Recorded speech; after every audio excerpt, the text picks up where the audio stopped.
This is a Friday Forward newsletter by Robert Glazier dated September 7th, 2023, titled Lifestyle Business. In 2008, Basecamp co-founder and programmer David Heinemeier Hansson delivered one of my favorite speeches of all time. Heinemeier Hansson, commonly known as DHH, was speaking at an event called Startup School, organized by the legendary incubator Y Combinator. In what I imagine was a shock for the organizers, DHH's speech poked fun at the culture of venture capital, including big money investors and many of the founders they back. He took this group to task for believing that hyper-growth, VC-backed businesses are inherently superior to what are pejoratively called lifestyle businesses. A lifestyle business is a label often applied to businesses where the founders are not primarily interested in wooing outside investors to achieve rapid scale. In championing the positives of this model, DHH spoke from experience. Basecamp, which DHH founded with Jason Fried in 1999, has bucked most software company conventions. They haven't raised money, they haven't expanded far past their core product, and they've kept a small, nimble team that is fully remote.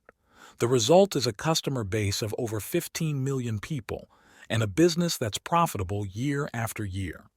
In his Startup School speech, DHH noted that profit in business comes from selling the right product for the right price. He added that while hypergrowth businesses often nail the product, they often ignore the price component. Basecamp has always charged for its core product, despite being in a space with competitors offering free solutions. This price simultaneously demonstrated value to the customer and allowed the business to support itself. In contrast, many VC-backed companies offer unsustainably low pricing to capture market share and rely on massive fundraising to offset that lack of profitability. Of course, that flow of investor money can be cut off at any time, as many businesses have learned in the macroeconomic environment we face today.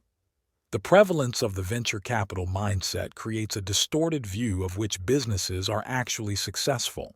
For example, it's odd that we celebrate companies that raise money, rather than celebrating them for the value they create with that money.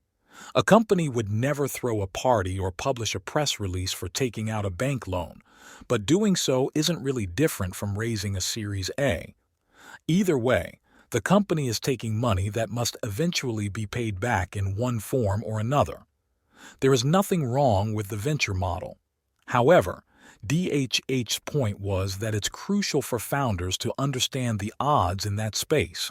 For every 10 companies a venture capitalist invests in, 8 will fail, 1 will produce an average return, and 1 will be the home run that pays for the whole fund. However, thanks to survivorship bias, we tend to only hear about the winners.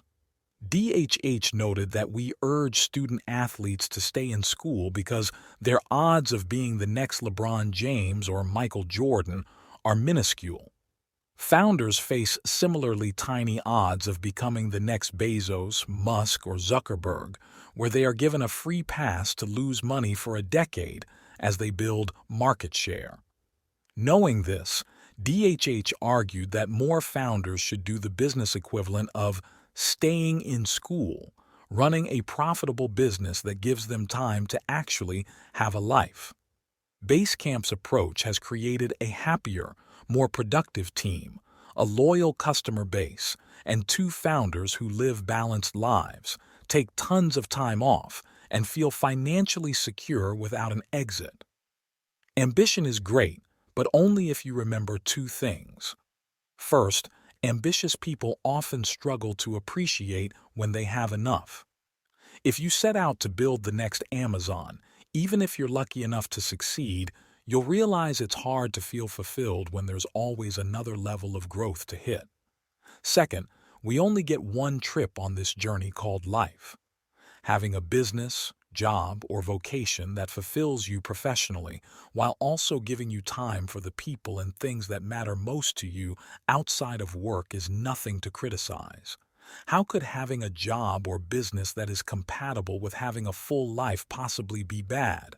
That's the end of this newsletter. Thank you for listening. Please follow us for more curated content.